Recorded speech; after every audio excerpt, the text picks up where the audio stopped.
Merci, mesdames, messieurs. Nous sommes réunis ici cet après-midi pour célébrer un moment historique. Un moment historique pour la trajectoire et le développement économique et social de notre pays. Il y a quelques semaines, notamment le 14 dernier, Monsieur le Président de la République a lancé le référentiel Sénégal Vision 2050. Dans cette vision, avec le projet de transformation systémique du Sénégal, il y a un certain nombre de projets transformateurs qui, à l'horizon 2050, mais chemin faisant aussi, doivent amener la prospérité et le développement économique et social du Sénégal. Le projet que nous avons l'honneur de lancer aujourd'hui est l'un des plus structurants de ce portefeuille de projets que le président de la République avait promis au peuple sénégalais et qui connaît aujourd'hui, quelques semaines seulement après le lancement du référentiel, un début de réalisation.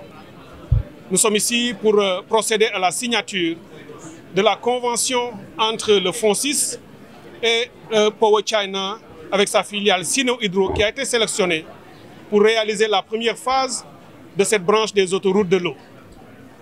Lorsque le président de la République nous a donné des directives très fermes, avec un suivi régulier, avec une demande au Premier ministre aussi de nous suivre régulièrement, il avait deux grandes exigences. D'abord, la transparence du processus et sa régularité. S'assurer que tout se fasse dans les règles de l'art en défendant particulièrement et intégralement les intérêts de notre pays.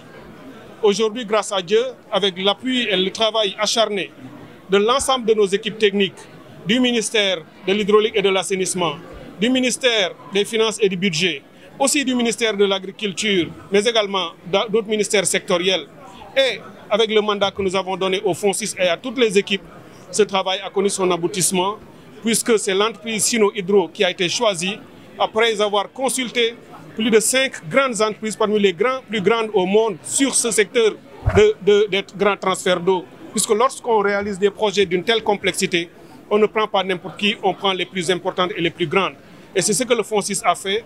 Il fallait faire preuve d'une très grande capacité technique, mais également d'une envergure financière qui pouvait permettre de structurer un partenariat public-privé en levant et en amenant l'intégralité du financement, mais plus important encore, en faisant les études de faisabilité gratuitement. Ça veut dire que même si le gouvernement, à la fin, décidait de renoncer au projet, l'entreprise ne se ferait pas rembourser. Il n'y en a que 2 qui ont respecté ce critère.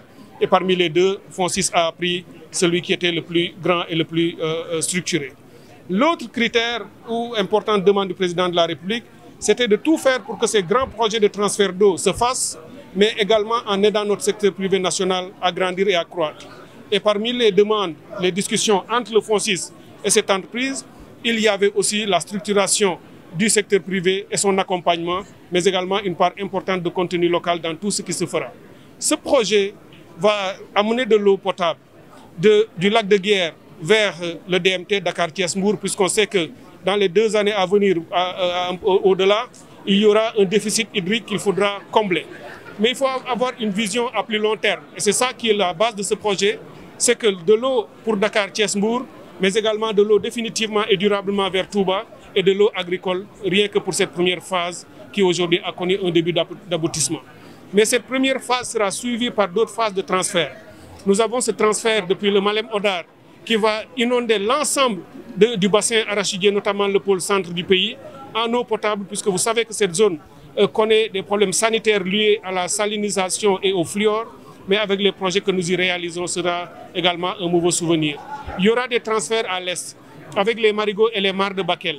Il y aura aussi des champs captants que nous avons découverts au sud du pays, notamment à Sédhiou. Nous avons, avec les barrages en cours, notamment Sambangalou, plus de 40 000 hectares qui seront aussi irrigués, mais aussi toute la vallée du Ferlo, avec l'eau du lac de Guiers et des transferts qui seront réalisés à ces niveaux-là. Au total, on aura pas moins de 700 000 hectares dans les années à venir qui pourront être irrigués. Ce sera au minimum 3 millions d'emplois qui seront également créés dans les toutes prochaines années à venir. Donc c'est vraiment un moment historique pour notre pays. Et c'est pour cette raison qu'au nom du président de la République, du Premier ministre et de tout le gouvernement, je félicite le FONSIS et l'ensemble des équipes techniques qui ont travaillé dans un délai extrêmement court pour donner un contenu concret à ce projet et faire qu'il aboutisse aujourd'hui par cette signature de convention.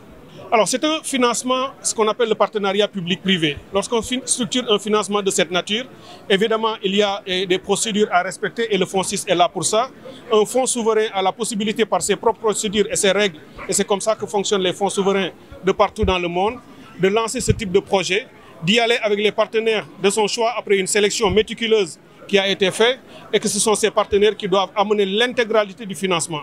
L'avantage, c'est qu'avec nos besoins, avec l'étendue de cette ambition nouvelle du gouvernement du Sénégal, si nous voulons tout attendre de l'endettement public, on aura du mal à réaliser nos projets. Donc, structuré par des partenariats publics-privés qui respectent les règles et les obligations, c'est une façon de procéder et ce projet rentre dans ce cadre-là. C'est l'entreprise Sino Hydro qui non seulement réalisera les études de faisabilité avec ses propres moyens, mais une fois que tout cela sera réalisé, on ira dans les négociations plus affinées sur les structures financières du projet. Et là également, l'intégralité des intérêts de notre pays seront préservés dans tout ce qui se fera avec cette entreprise.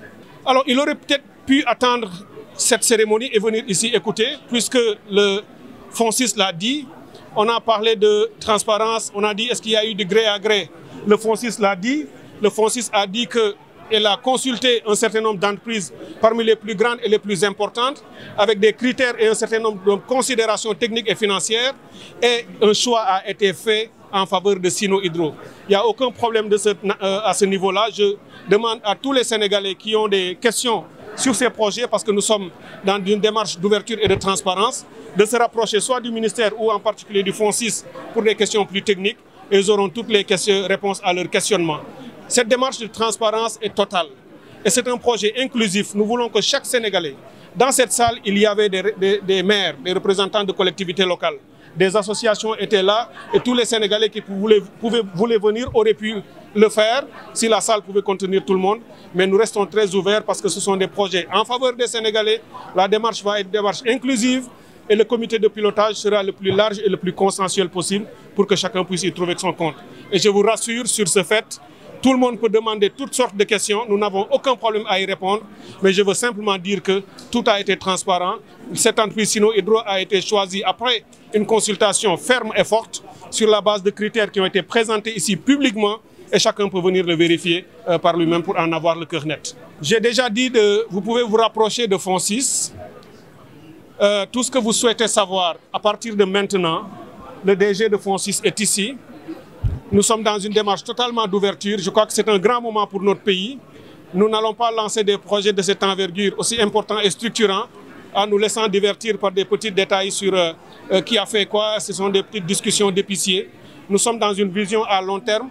La démarche du Djoub Djoubal Djoubanti, c'est ce qui structure le projet transformationnel du Sénégal et nous sommes une maison de verre.